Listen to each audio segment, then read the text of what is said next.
help us take back to your early days. So you've looked for farmers. You have like 4, 5, 15 farmers.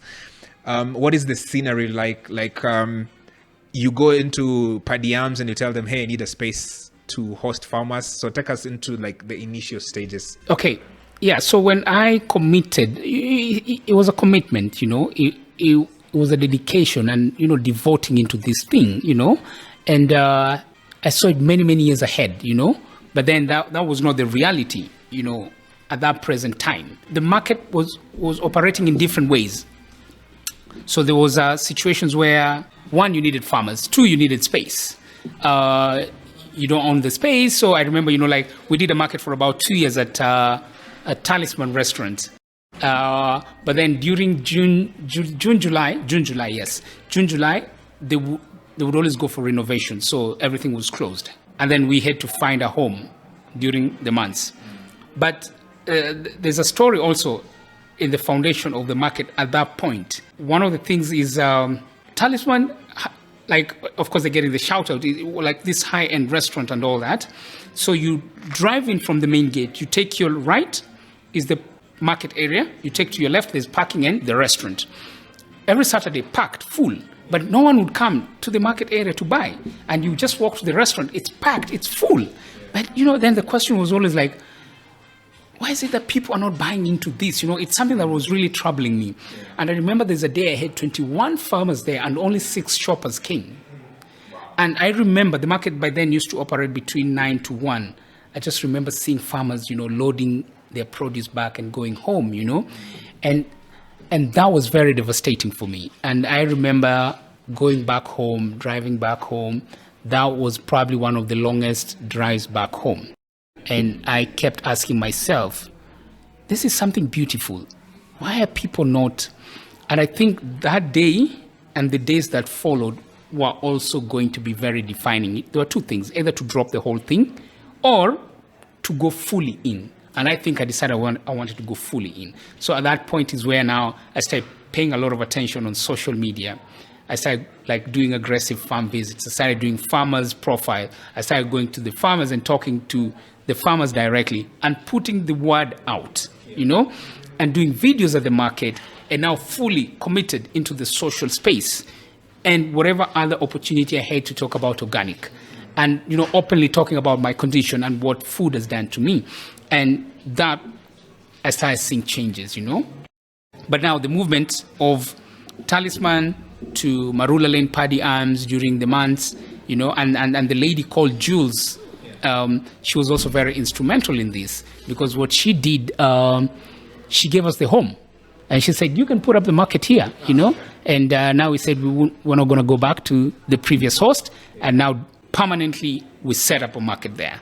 And now it was just a question of now standards, telling the stories, being the big brother, guaranteeing customers.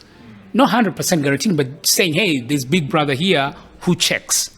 And one interesting story, there was a lady who reached out to me, both on social media and on text, and said, do you have any other day of the market? I said, no, it's only on Saturdays. She said, I don't think I can make it on Saturdays, but I really want to get good food. I can't make it to the market. So I said, okay, do you mind if I give you contacts of farmers around Nairobi that you can go to their farms and buy directly? And she said, oh, that's so cool. So that's what I did. And we never talk again. And I think it was after a year or something, I was walking into the market and I see a lady who says, are you there? I said, yeah. And she said, oh, I'm this lady who wrote to you a while back saying da-da-da-da-da.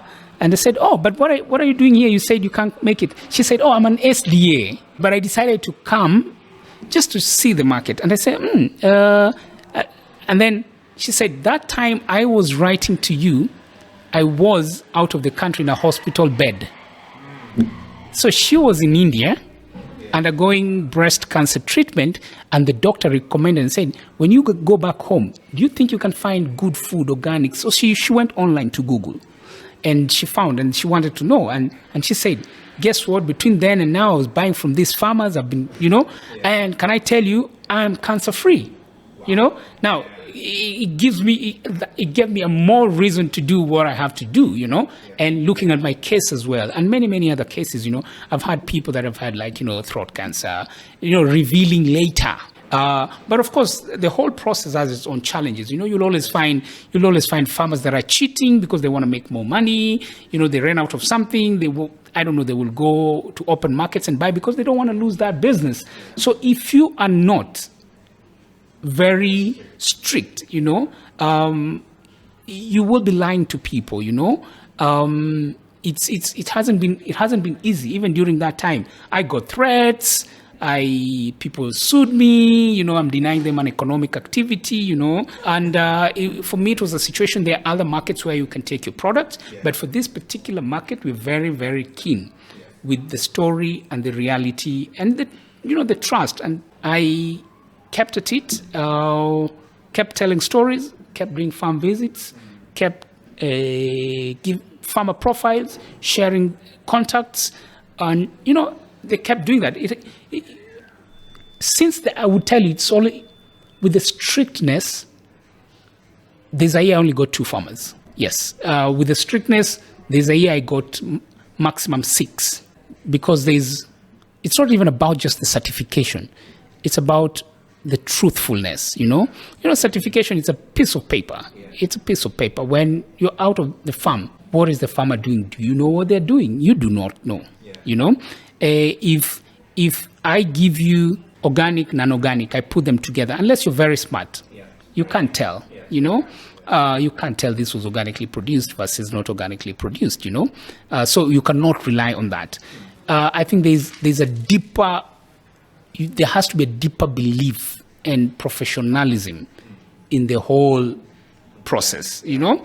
People might say organic, there's no science. There's a lot of science in organic, you know. So it's one of the things that has been very difficult, finding genuine farmers. That's always been the biggest challenge.